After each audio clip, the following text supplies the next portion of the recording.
Aqui estamos mais uma vez para nós glorificarmos, exaltarmos, adorarmos o nome do Senhor, porque só o nosso Deus é digno de toda a honra, toda a glória e todo o nosso louvor. A você que faz parte do nosso canal Palavra que Salva, Deus te abençoe, meu amado, Deus te abençoe, minha amada, Deus te abençoe, Igreja do Senhor. Bom, muito obrigado por você estar aqui conosco, participando desse momento tão maravilhoso que é o momento da Palavra de Deus. E você que está nos assistindo agora pela primeira vez, seja muito bem-vindo, meu querido. Seja muito bem-vindo, minha querida. Deus te abençoe. Muito obrigado por você estar aqui conosco. Obrigado por você fazer-se presente nesse momento tão especial que é o momento da palavra do Senhor. Então vamos a Ele, a palavra, né? Esse momento maravilhoso. Eu quero aqui ler duas passagens, né? E a gente fazer um trabalho em cima disso, uma reflexão.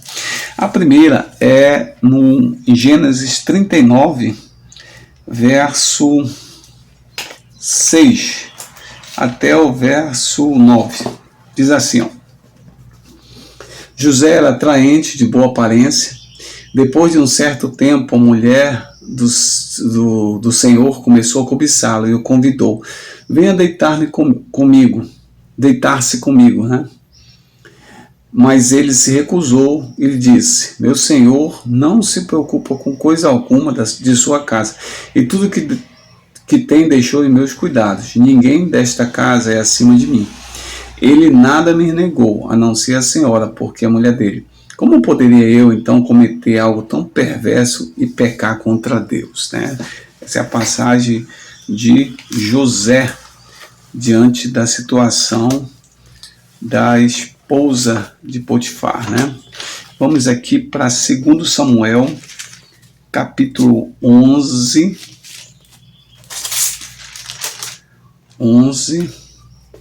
até do verso 2 ao 5. Uma tarde Davi levantou-se da cama e foi passear no terraço do palácio. Do terraço viu uma mulher muito bonita tomando banho e mandou alguém procurar saber quem era. Disseram-lhe: é Batseba, filha de Eliã e a mulher de Urias, o hitita. Davi mandou que trouxesse, se deitou com ela, que havia acabado de se purificar da impureza de sua menstruação, depois voltou para casa. A mulher engravidou e mandou um recado a Davi dizendo que estava grávida, né? Então nós temos aí essas duas passagens.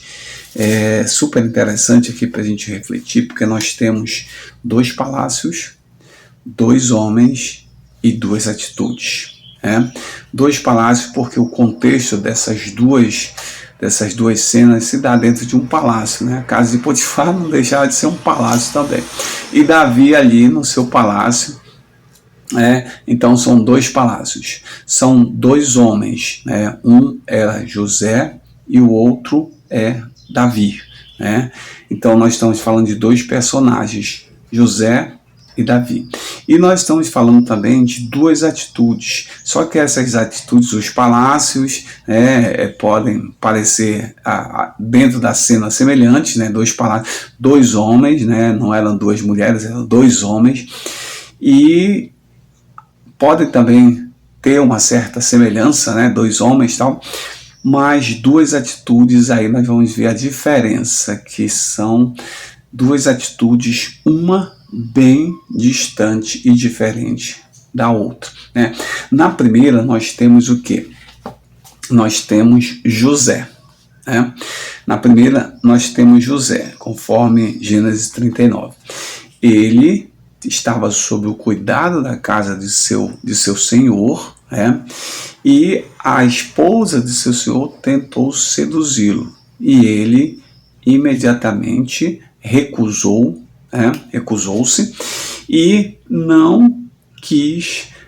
É bem claro a frase que ele diz, que é essas duas frases que a gente vai trabalhar em cima, que ele diz assim: como poderia eu pecar contra Deus? Olha só o que José responde, né? E ele acaba fugindo da presença daquela mulher.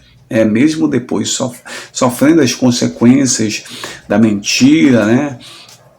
Do maltrato por causa disso, mas ele acabou correndo dela. E A outra cena é de Davi, né? Davi a Bíblia diz que ele estava ali no palácio, um homem no palácio, sem fazer nada, em vez de estar nas frentes de guerra ali com seu povo, ele estava em casa, sem fazer nada, olhou para a mulher, desejou a mulher, e aí a frase é, se deitou com ela. Ela tinha acabado o seu ciclo menstrual, e tal, estava nesse ponto fértil, e o que aconteceu? Se deitou com ela, e a consequência a gente vai ver. Então, assim, nós temos duas consequências ou duas atitudes, duas reações para essas situações bem diferentes, né? Então, Davi, ele age impulsivamente. Outra coisa que é interessante é que, olha a diferença que José dá para ele, assim, como eu posso pegar contra Deus, né? Então, a mente de José, ela estava voltada para Deus, tá? A mente de José estava voltada para Deus. A mente de Davi estava voltada para ele mesmo, Maldito o homem que confia no outro homem e faz dele o seu braço forte, diz a palavra. E aí tem uma frase assim, seu pior inimigo sempre será sua mente, porque ela sabe de todas as suas fraquezas. Olha só como é interessante aí. E a Bíblia, ela já nos dá uma forma de nos defender dessas situações. Por quê? Porque a mente humana, ela tem uma capacidade muito grande de criar cenários, fazer situações, Ela tem uma capacidade muito grande de dominar o sujeito quando ele se deixa voltar para si mesmo, Quando ele transfere essa responsabilidade para si, porque ele age por impulso, ele age por fraqueza, ele age pelo pecado, E se deixa levar pela atitude, sem ter controle sobre aquele comportamento. Ou seja, ele vai lá e executa. Então, Davi olhou, desejou e consumou. Depois você vai ver ele pedindo perdão de Deus, vendo a burrada que ele fez toda, mas ele naquele momento ele foi levado pela sua mente para atuar naquela situação e foi lá e fez. E aí a gente fala da mente de Cristo e a mente do homem. José, ele estava na mente de Cristo, ele estava alicerçado em Cristo. Davi, ele estava na mente do homem, na mente da carne, na mente dos desejos, na mente daquela sedução ali, e ele foi vulnerável naquele momento, ele foi fraco naquele momento, diferente de José, que correu da situação para não pecar contra o seu Senhor, não, contra Deus, a ideia, a mente voltada, tanto que ele diz, pecar, como poderia eu pecar contra Deus? Lá em Efésios 6,17 tem duas armas que o Senhor nos dá para nós lutarmos contra esses tipos de atitudes. Uma é uma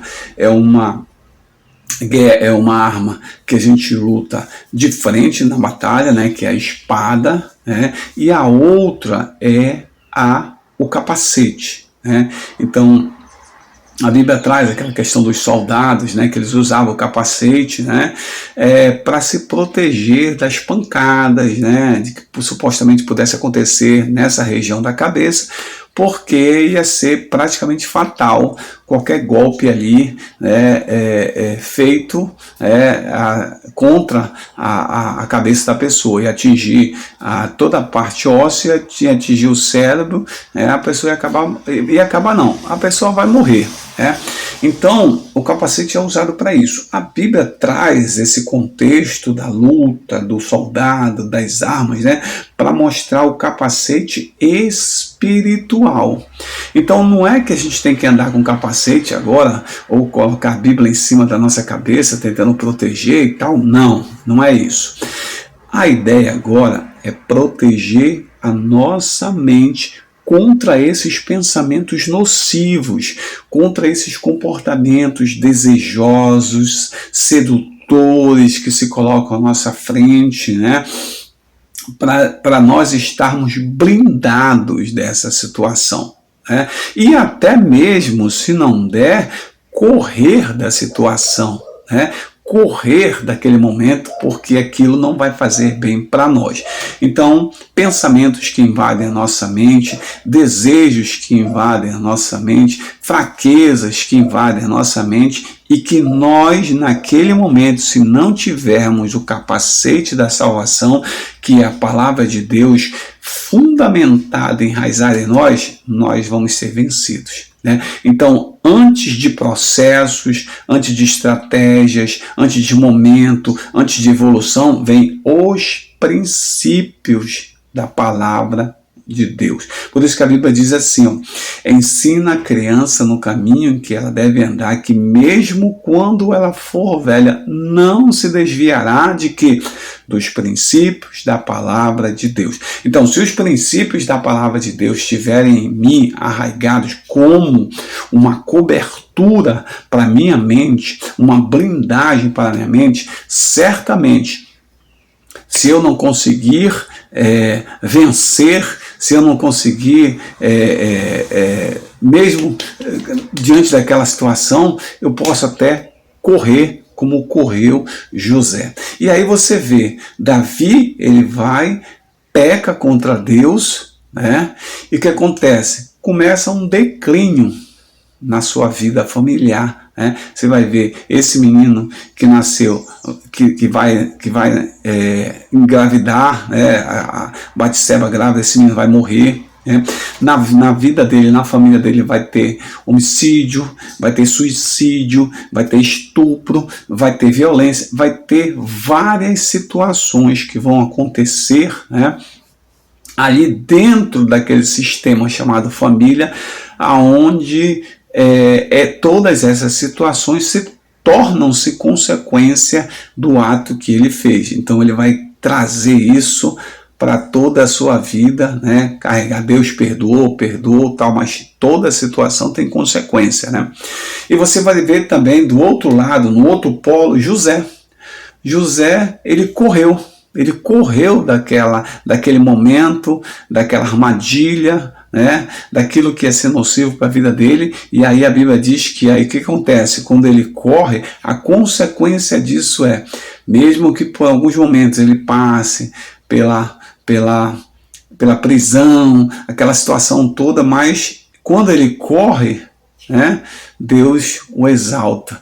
Ele vai agora chegar a ser o governador do Egito. Então, abaixo de Faraó está José. E foi ali que Deus o colocou. Por quê? Porque ele fugiu daquele momento que foi determinante para a mudança da sua vida e foi determinante para ele mostrar a sua fé no Deus que ele servia. Olha só como são dois palácios, dois homens, mas duas reações bem diferentes que podem marcar a nossa vida para sempre. Talvez você esteja diante de uma situação dessa, talvez não seja parecida, mas no mundo dos negócios, no mundo das finanças, no mundo da saúde, no mundo da relação familiar, no mundo da educação de filhos, pode ser que você precise de uma reação, mas a tua mente tem que estar voltada para Cristo. A tua mente tem que estar voltada para o Senhor. independente do qual seja o banquete, independente de qual seja a armadilha, a estratégia que o diabo fez, formulou contra você, resista.